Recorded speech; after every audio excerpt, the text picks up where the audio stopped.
দেখতেই পাচ্ছ এখানে সবাই হাত তুলে নাচানাচি করছে আর কত ফুল দিয়ে সাজানো আছে। আজ একটা জায়গায় চলে গেলাম, কোথায় বলো তো, সৎসঙ্গ অনুষ্ঠানে। এই দেখো প্রচুর প্রচুর ফুল দিয়ে সাজানো হয়েছে আর আকাশটাও মেঘলা করে আছে, বৃষ্টি পড়ছে।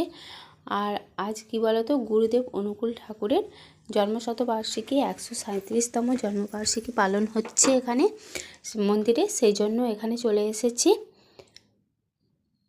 যদিও আমার গুরুদেব আলাদা, আমি নবদ্বীপে দীক্ষা নিয়েছি, তবুও এখানে আমার আত্মীয়, আমার বন্ধুবান্ধব সবাই এসেছে। আর সবাইকেই গুরু বলে আমি তো অবশ্যই মানি, সশ্রদ্ধ প্রণাম করি গুরুদেবকে।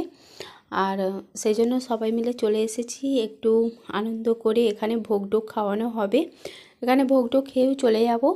আর আর আমরা 3 বান্ধবী মিলে একটু ফটোও তুলে নিচ্ছি, দেখো।